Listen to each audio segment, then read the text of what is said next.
Which one should we take today? Blue truck's not here. It's raining.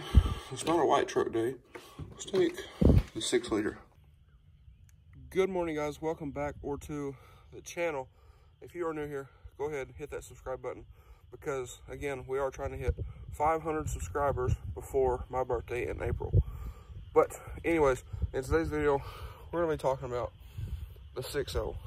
So I'm going to get you guys a cold start with the new straight pipe, and we're going to jump right into it.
Alrighty, guys, so I have y'all set up here on a tripod, and I'm working on my filming skills.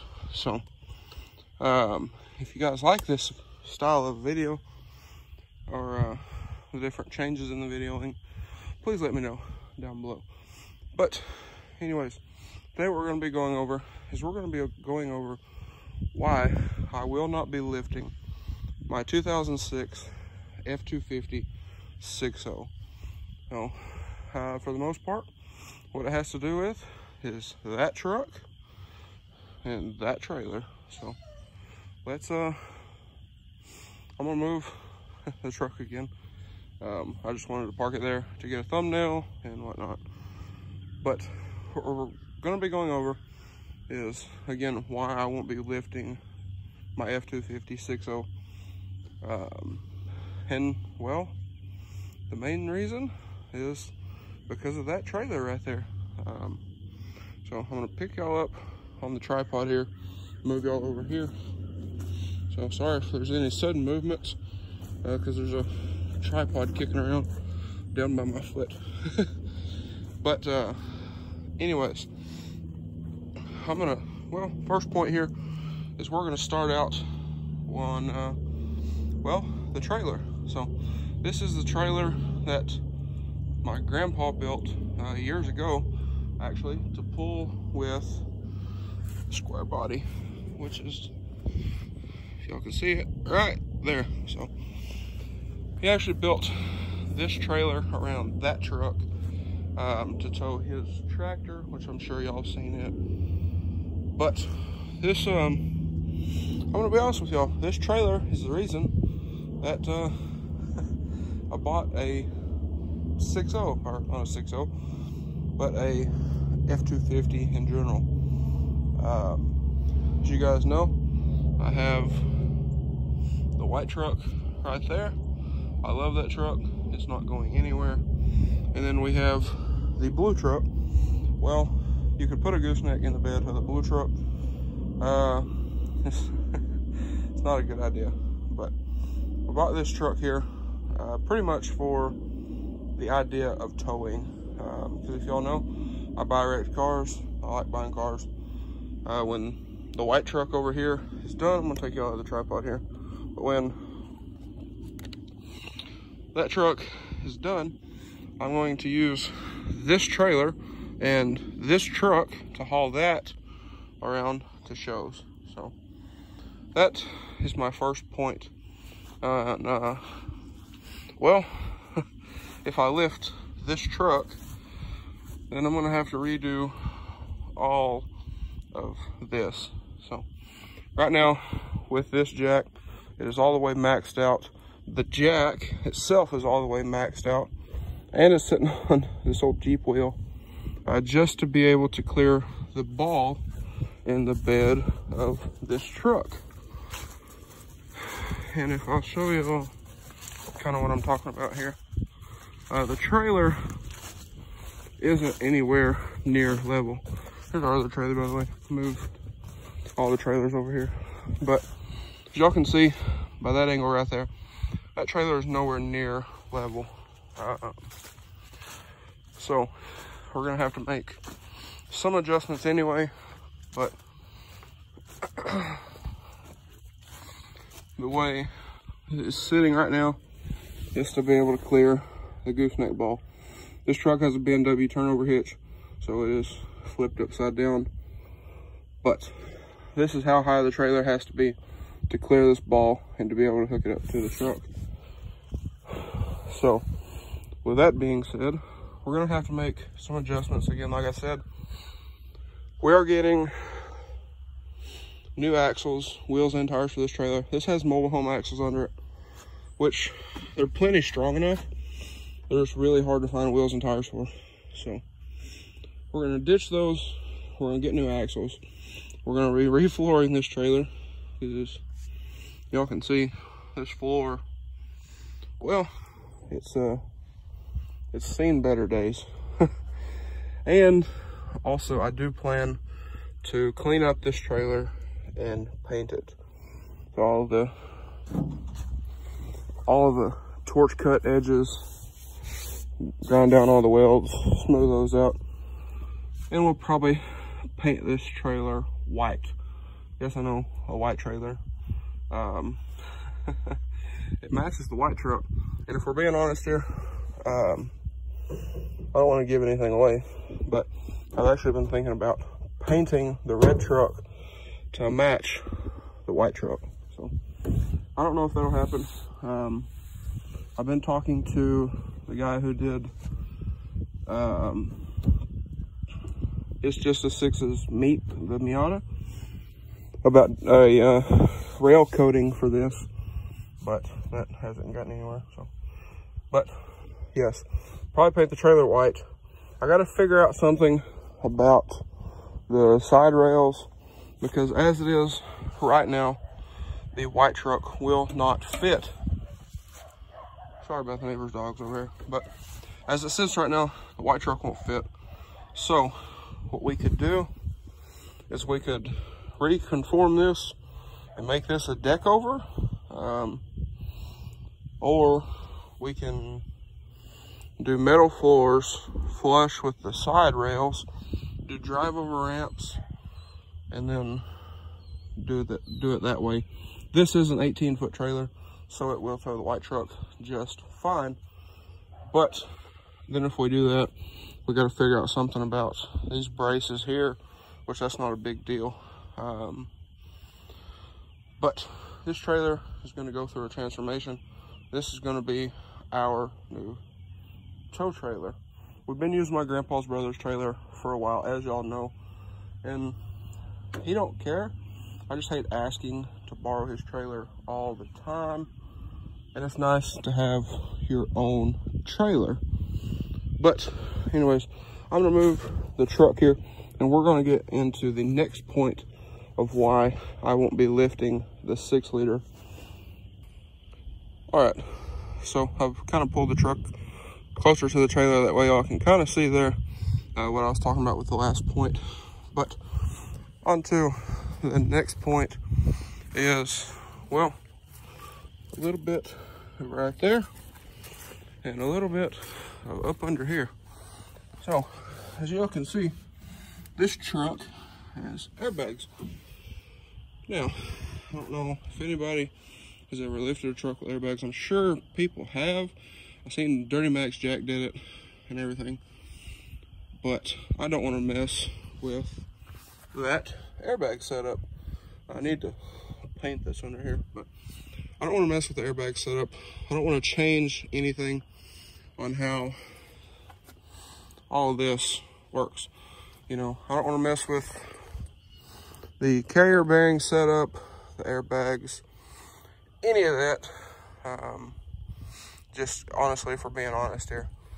So as far as the rear, I really don't want to mess with everything that's going on back here to begin with. And then the front is, as y'all do know, the white truck there is quite large.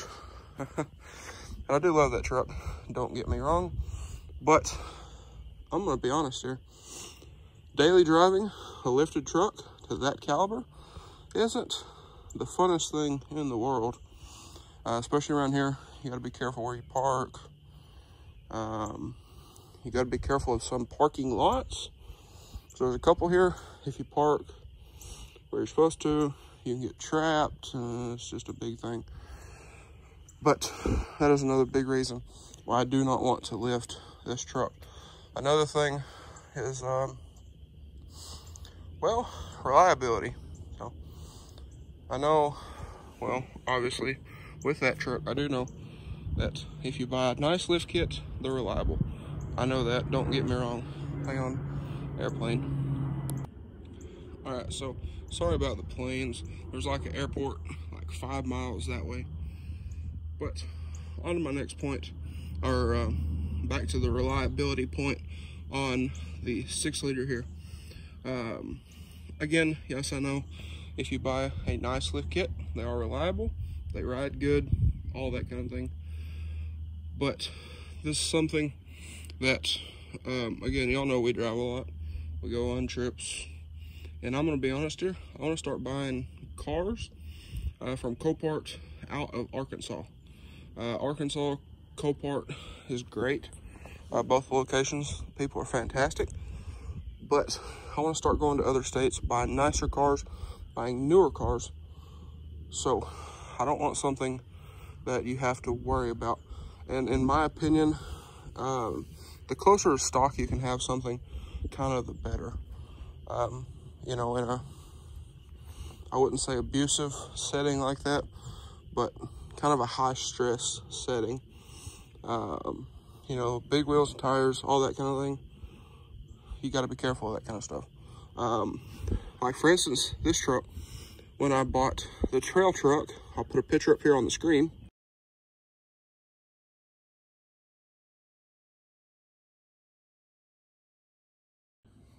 And as y'all can see there, I towed the trail truck home with this truck with the 7.5-inch lift, 2-inch Daystar spring spacer, and 37s.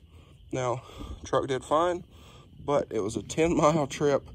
And when I got home, the rear blocks in this thing were all loose and everything else. So if you look, we'll look through the wheel here. So as y'all can see, this thing has, I believe there's 6-inch blocks in the rear. And that leads me to my next point. But anyway, this truck, it, that wasn't a fun trip. It did fine, like I said, but towing with lift blocks isn't the safest thing in the world. And you need to be careful of that. And that leads me to the next point. Is, sure, I can buy a lift with a full spring pack. It's not a big deal, but then unloaded like this truck is a lot of the time, because it is my daily driver, they ride like a brick. And that's the kind of the harsh reality of the whole deal, is the full spring packs ride very stiff. Because they're made to tow. So that's another reason why I don't plan to lift this truck. And then another thing, on, again, we're going to refer to the white truck, but on this truck here, about, what, 2 months maybe? After I lifted that truck, I had a wheel bearing failure up on the front. I had to get the truck towed home. It was a whole thing. I had to take the sides off the tow truck, and it kind of hung over the tow truck a little bit.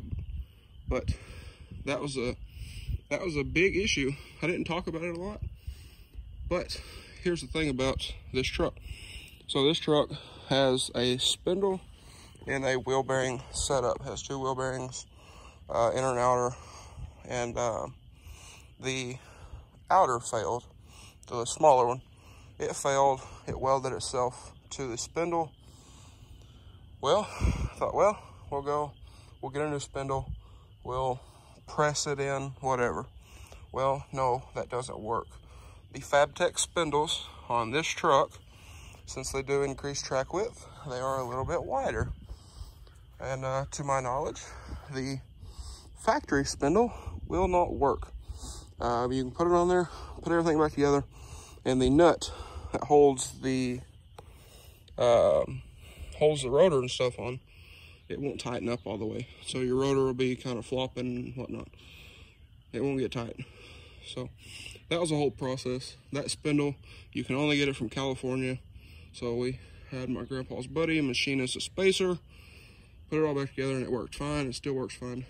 But that is kind of my next point, is the ease of finding specialty parts for a lifted vehicle. Considering that truck there, for instance, that spindle was $900 plus shipping from California. If y'all don't know, I live in Arkansas. It would have been about 2.5 weeks to get the part in, then install it, and all this other stuff. So if I'm in this truck towing this trailer and I have a failure like that, oh, on the side of the road, for that matter, that's not good. So then you got to either leave this on the side of the road, or this with potentially a new project car on the side of the road, and that's not a good thing. That's how stuff gets stolen and damaged and everything else. So that is another point of mine. And then my last point is the overall drivability and maneuverability of this truck. So I know this truck has a solid axle. There's not going to be a lot of stuff changed. But if you do the wheels and tires and all this other stuff that comes with a big lift, then you have to deal with rubbing issues. You might rub in the rear if you put a big load on it. It's not really practical. Now, sure, I know you can buy a big lift, have a smaller tire and a wide wheel, and clear, but then you have to deal with, are those wheels and those tires rated to tow that trailer with a car or another truck on it? You have to deal with that. Just a whole bunch of other stuff. So I know people do it. They do it fine. That's great for them. But if you lift a vehicle, you put big wheels and tires on it, like so, you have to upgrade on something like this. You need to upgrade your brakes. You need to upgrade a ton of other stuff. Just like this truck, the brakes suck. They're factory brakes, and it is horrible because of a lot of rotating mass. Same thing on this. And if you have a lot of rotating mass and a trailer, that could be a recipe for disaster. So it's just a lot of things like that is why I don't want to lift this truck. You know, again, I've seen a lot of people tow with lifted trucks. That's great. Goon Squad does it. But if you've watched some of their videos, you know they regretted lifting their Duramax for these points exactly. So my plans, so I can't leave this truck stock, honestly. And if you step back and look, it is down in the front. I'm gonna have to go way back here, but it is nose down in the front for towing. The factory kind of does that for a reason. But what I'm going to do, and I'm going to give y'all a hint here, I already have it sitting in the my office in here. I'm going to do a 2.5-inch labeling kit up on the front, new shocks up on the front. I'm not going to replace the shocks in the rear because, well, honestly, I don't think they do anything. especially on this truck with the bags. I could be wrong, and we'll find out, but I don't think these shocks really do a whole lot. So I'm not going to replace those right now. I might down the road, but I do want to upgrade. Probably won't be right away, but I do want to upgrade the front radius arms, the track bar, and a bunch of other stuff to kind of beef this thing up. My whole goal for this truck, as y'all know, this truck is Project Yeti. This is going to be like the ultimate hauler. That is the plan for this truck. So with that being said, guys, y'all stay tuned, because like I said, I do have a leveling kit. If you follow me on Instagram, y'all have already seen it, but I'm going to be installing that soon. I'm just waiting on shocks for the front to get here, and then we'll get that started, and then I'll get it aligned and all that stuff. I haven't decided. I kind of want to do newer factory wheels, but then I kind of want to do 20x12s and 35s. So we'll just have to see with that. But anyways, that's that. Sorry, this is a longer video with not a lot going on, but I just thought I'd make this video for you guys while it's not raining, and just kind of clear things up. So anyways, guys, that's probably going to be all for today's video. So if you enjoyed today's video or found it helpful, maybe you're looking to build a similar truck with similar needs, please drop a like and comment down below. Hit that subscribe button. Thanks for watching, guys. I hope everybody has a wonderful day.